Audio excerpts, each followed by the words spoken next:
जळगाव शहरातील एका शाळेमध्ये एका विद्यार्थ्याचा दुसऱ्या विद्यार्थ्याने केलेल्या मारहाणीत मृत्यू झालेला आहे। या संदर्भात गुन्हा दाखल करण्यात आलेला आहे। काय नेमकं प्रकार होता? काल दिनांक 11 रोजी जिल्हापेठ पोलीस स्टेशन हद्दीमधील RR विद्यालयामध्ये 9वीचा मुलगा आहे, त्याची चक्कर येऊन मयत झाला म्हणून एक ED दाखल करण्यात आली होती। तर त्या EDच्या चौकशीमध्ये सदर त्याच्या मित्रांकडे चौकशी केली असता त्या मुलाचं व त्याचा मित्र जो पण विधी संघर्षग्रस्त बालक आहे असं दोघांची मारामारी झाली होती। त्या मारामारीमध्ये पडल्यामुळे सदर विद्यार्थ्याचा मृत्यू झाला असं निष्पन्न झाल्यावरून सदर पोलीस स्टेशनला जिल्हापेठ पोलीस स्टेशनला आपण गुन्हा नंबर 186/25 BNS 105 प्रमाणे गुन्हा दाखल केलेला आहे। तसेच सदर पालकांनी सदर प्रशासनात शाळेचे जे प्रशासन आहे त्यांना ह्या गोष्टीबद्दल विचारलं असता त्यांनी देखील याच्यामध्ये त्यांना व्यवस्थित माहिती दिली नाही म्हणून त्यांची दिशाभूल केली म्हणून त्या प्रशासनाविरुद्ध देखील चौकशी करावी म्हणून त्याच्यात देखील तक्रार दिलेली आहे। सदर गुन्ह्याचा तपास हा PSI गोपाळ देशमुख करत आहे।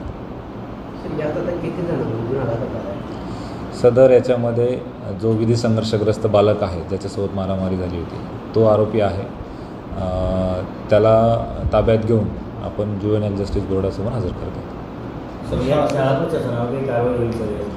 याच्यामध्ये आता तपास सुरू आहे, चौकशी सुरू आहे। त्याच्यात जे ज्यांचं निग्लिजन्स असेल त्यांच्यावर देखील कारवाईची प्रस्तावित केली जाईल। सर, आपण या ठिकाणी DVR सुद्धा ताब्यात घेतला होता, त्याची पण तपासणी केली, त्यात काही आढळून आलं आहे का सर आपल्याला? CCTV फुटेजमध्ये काही ज्या वेळेला शाळेमध्ये पोलीस गेले तेव्हा पालकांचा रोष होता की याच्यातले DVD CCTV फुटेज जे आहे ते डिलीट होऊ शकतं किंवा त्याची छेडछाड होऊ शकते। या अनुषंगाने आपण तिथले DVR जप्त केलेले होते, त्याची तपासणी सुरू आहे। त्याच्यात जी घटना घडली ती टॉयलेटकडे घडलेली आहे की ज्या ठिकाणी CCTV नव्हता, त्याच्यामुळे ते छेडछाडीचं किंवा इतर गोष्टींचं सध्या तरी संभव दिसत नाही।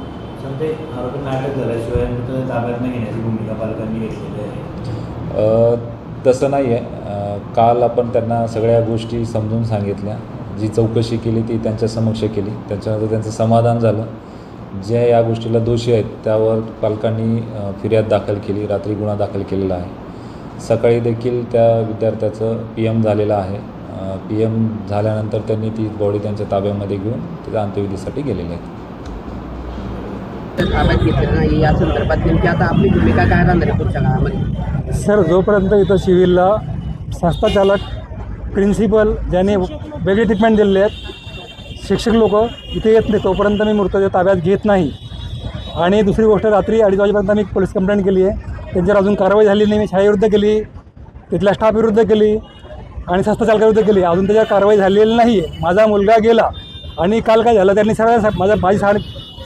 सर्वांनी आमची दिशाभूल केली। काल आर्किडला माझा मुलगा 2 घंटा पहिलेच वारलेला होता। त्याचे हात पाय दिवरे पडले होते, पाय पांढरे पडले होते पूर्ण। आणि यांनी काय केलं, आम्हाला तुम्ही PM करू नका, याला घेऊन जा। संस्थाचालक काय मुलांना सांगितलं आम्हाला, चक्कर येऊन पडलं। त्याच्या आईची पण अशी हिस्ट्री आहे असं सांगितलं, खोटं बोलला तो। त्याची आई लहानपणी वारली होती, हाताने वारली त्याची आई। आणि हे सांगता प्रिन्सिपलनी कालच्या सर्व खोटं स्टेटमेंट दिली आहे, तो समोर येत नाही आहे। मग त्यांनी का नाही आले? ते आर्किडला सर्व संस्थाचालक तिथं सर्व होते, तिथं संस्थाचालक होता, त्याचा मुलगा होता, सर्व होते, शिक्षक होते 20-25। ते सिव्हिलला ज्यावेळेस आणि PM ला तिथं कोणीच आलेलं नाही। आता आपली मागणी काय राहणार आहे? आपण मागण्याचं सर काय कारवाई होण्यात यावी। 4 मुलांनी मारलं त्याला, हे म्हणतात एकाच मुलांनी मारलं। आणि ज्या मुलांची जबान घेतली आहे त्या मुलांच्या सर्वांचं ट्रीटमेंट एकच आहे, पायात पाय गुंतले, पडला आणि डोक्यात पडला आणि मेला। एवढं सिंपल आहे दादा। जे मुलं माझ्या हाईटला माझा मुलगा त्याच्यापेक्षा लहान अर्ध्यात मुलं ते कसे मारतील त्याला? आणि एक मुलगा मारू शकत नाही दादा, त्याच्या डोक्याला पूर्ण जखम आहे, त्यांनी क्लीन केलं आहे पूर्ण, त्याला क्लीन करून आणलं। हां, चांगलंच मारलेलं आहे। डायरेक्ट असे बोलले की बा तुम्ही आम्ही ॲम्ब्युलन्स सुद्धा करून फुटेज द्यायला तयार नव्हते, तुम्ही डायरेक्ट घेऊन जा। फुटेज द्यायला तयार नव्हते। ज्या वक्ती DSP सर आले त्यांचा फोन आला त्यावेळेस त्यांनी फुटेज दिले, एकाच याचे दिले, एक DVR त्यांनी गायब केलेला आहे। हां, पोलिसांनी काय आश्वासन दिलं? DSP सरांनी बोलले की आमची फुल कारवाई होईल त्याच्यावरती, PMची रिपोर्ट येऊ द्या। मग तोपर्यंत सर PM रिपोर्ट येईपर्यंत 2-3 दिवस लागतील, तोपर्यंत काय होऊन जातील ना, कारवाई त्यांच्या होणार नाही। आमचा एवढा डोक्या एवढा गेला तर आम्ही काय करा? 2-3 दिवस गेले काय करायला पाहिजे आम्हाला? आमचा पोरगा एवढा मोठा एवढं साधं एवढा मोठा गेला आम्ही ना ते पैसे लावून दाखवून कारवाई करण्यात यावी, मृत्यू खरंच कसा झाला ते माहिती करण्यात यावं. आणि त्यांनी हे करण्याच्या पहिले मृतदेह आर्किडला आणण्याच्या पहिले मीटिंग केली मुलांची, सर्वांना सांगितलं का असं सांगायचं. हां, आणि त्यांनी फक्त संवेदना दिल्या आमच्या आला पाणी प्या, हे प्या, ते करा, ते करा. म्हणजे ऑलरेडी ते गेलेला होता तो आर्किडवाल्याने त्यांना घेतलं नाही. त्यांनी तिथं काहीतरी पैसे दिले आणि डॉक्टरांना विचारलं मला याचं काहीतरी डॉक्युमेंट द्या. इथं आणलं होतं. दादा आमच्याकडे फक्त मृतदेह आला होता, मृतदेहच घेऊन जा सिव्हिलला, आम्ही याचं काही डॉक्युमेंट देऊ शकत नाही. तो ऑलरेडी किती घंटे मेलेला होता.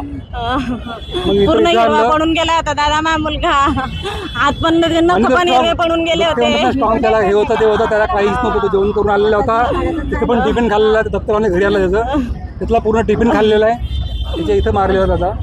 दाबलेला आहे इथं आमच्या व्हॅनवाल्याला माहिती तेव्हा सांगितलं की मारलं त्याला. जेव्हा व्हॅनवाल्याचा आर्किडला फोन आला की हा तुमचा मुलगा नाही आहे इथं, तुमचा मुलगा नाही आहे इथं आर्किड याला शाळेमध्ये, तेव्हा आम्हाला माहीत पडलं की तुमच्या मुलांनी मारलं आहे बुवा. पण तो आता जिवंत आहे की मेला आहे की कसं आहे, कोणी औषध आहे आर्किडला, तो मेलेला आहे. आम्हाला तेव्हा माहीत पडलं. शाळेचे संस्थाचालक वर्ग शिक्षक यांच्यावर आपण गुन्हा दाखल केलेला आहे. हो, त्यांच्या अटकेची मागणी, कारवाईची मागणी काय आहे आपल्याला?